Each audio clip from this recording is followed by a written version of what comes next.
धनबाद में तो अब आए दिन इस तरह की घटना सुनने को मिल रही है। अभी झाजी बता रहे थे कि मार्च 2024 में जब लोकसभा चुनाव का घोषणा हुआ और जब ढुल्लू महतो जी को भारतीय जनता पार्टी का प्रत्याशी बनाया गया तो मैं एक पत्र अपने पैड में बाबूलाल मरांडी जी के नाम लिखा कि वो प्रांत के अध्यक्ष थे।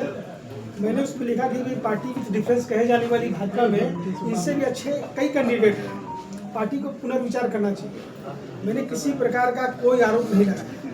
पत्र लिखने के 2 घंटे के बाद ही विधायक जी का फ़ोन आ गया। उस समय विधायक थे जो अभी वर्तमान में माननीय सांसद हैं, उनका फ़ोन आ गया। फ़ोन पर उनसे काफ़ी वार्तालाप हुई जो हम मीडिया को भी शेयर किए थे। और ठीक उसके 24 घंटे के बाद, जैसे अभी विधायक जी बता रहे थे कि आज से 48 घंटे पहले यहीं पे इन्होंने प्रेस वार्ता की जिसमें ढुल्लू महतो और प्रिंस खान के संबंधों का जिक्र किया और ठीक 48 घंटा के अंदर ही इनको धमकी आ गया। तो ये चीज़ 2 साल पहले हमारे साथ भी हुई। ये बताने के लिए काफ़ी है कि ढुल्लू महतो से इनका एक अंतरंग संबंध है।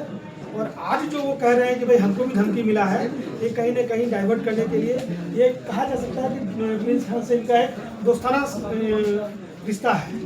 ये जो प्रकरण जो बता रहे हैं कि हमको भी धमकी मिला, जबकि वो कभी कहीं पर भी जाके कोई FIR नहीं किए। और अभी बता रहे थे कोई प्रेस वाले भाई की वो मौखिक कंप्लेन किए हैं, तो मौखिक कंप्लेन कितना स्टैंड करेगा। अगर एक सांसद को एक क्रिमिनल धमकी दे तो सांसद को तो इमीडिएट इस पर एक्शन लेना चाहिए। और वो तो चूंकि सेंट्रल में है और सरकार भी उनकी है, गृह मंत्रालय से कुछ भी करा सकते थे, तो वैसा नहीं करा करके। और चूंकि ये तो अभी ठीक है विधायक जी को धमकी आ गई, तो हम लोग इतने बड़े रूप में सारी बातों को सामने में ला रहे हैं। प्रतिदिन डॉक्टरों को, अलग अलग व्यापारियों को धमकी आ रही है, कहाँ कोई संज्ञान ले रहा है। मैंने खुद FIR किया 2 साल पहले, FIR हुआ, केस क्लोज भी हो गया, बिना किसी कानूनी प्रक्रिया के पूरा किया उसको क्लोज कर दिया। तो पता नहीं इस तरह के कितने केसेस होते होंगे। आज विधायक जी भी केस किए हैं, अब तो इस पर क्या कार्रवाई होगी ये भी हम लोग को देखना है। तो कहीं ना कहीं धनबाद कलंकित हो रहा है, धनबाद के लोग भयभीत हैं। धनबाद आने वाले जितने भी व्यापारी वर्ग हैं वो खास करके भयभीत हैं। और मैं तो चूँकि व्यापारी वर्ग से आता हूँ और मारवाड़ी समाज व्यवसाय में एक अच्छा खासा अपना इन्वॉल्वमेंट भी रखता है। आज कई ऐसे हमारे समाज के लोग हैं जो धनबाद छोड़ के रायपुर शिफ्ट कर गए हैं, बेंगलोर चले गए हैं, दिल्ली चले गए हैं व्यापार करने की दृष्टि से, छत्तीसगढ़ चले गए हैं। तो अगर ये नहीं रुकता है तो कहीं ना कहीं स्थिति और खराब हो जाएगी। हम सबको धनबाद की चिंता करनी चाहिए कि धनबाद कैसे बचे, धनबाद कैसे सुरक्षित रहे, ये हम सब लोगों का दायित्व है।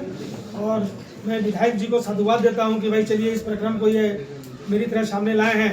और अभी अनाउंस भी किए हैं कि हम लोग एक नॉन पॉलिटिकल बैनर पे बहुत जल्दी धनबाद बचाने के लिए, जो अवैध माइनिंग यहाँ हो रही है, अवैध उत्खनन हो रहा है, कोयला चोरी हो रही है और लगातार भूदसान की घटनाएं हो रही हैं। और बड़े आश्चर्य की बात है, यहाँ भूदसान हो रहे हैं, लोग मारे जा रहे हैं, सारे लोग जानते हैं, सारे विधायक जानते हैं, सारे सांसद जानते हैं, सरकार जानती है, राज्य सरकार हो, केंद्र सरकार हो, न्यायपालिका हो, सब लोग जानते हैं।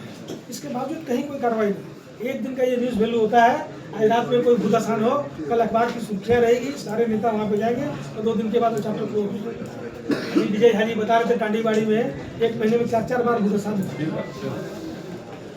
आज सांसद महोदय के घर के बगल में जो मंदिर उनके द्वारा निर्माण कराया गया है, रामराजी मंदिर, उसके नीचे खुदाई हो गई। उसका सोशल मीडिया में हम लोगों ने वीडियो भी देखा। ये जो है सरकार इनकी है, इनके समर्थित सरकार है, तो सरकार क्या कर रही है इस विषय पर? पुलिस प्रशासन क्या कर रही है? सरकार तो इनकी है और इनमें सब कुछ चल रहा है।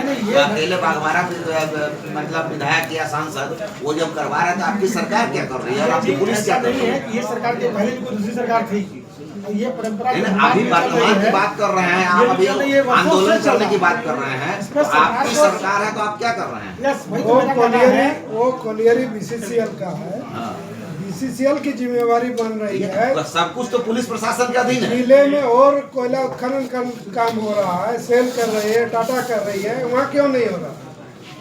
वहाँ कोयला चोरी, अवैध उत्खनन क्यों नहीं हो रहा? सब कुछ ठीक है, आपकी पुलिस प्रशासन और आपकी सरकार क्या कर रही है? पुलिस प्रशासन को मांगा जाएगा, उनका अपना फोर्स है, CISF है, क्या कर रहे हैं CISF? मांगे BCCL।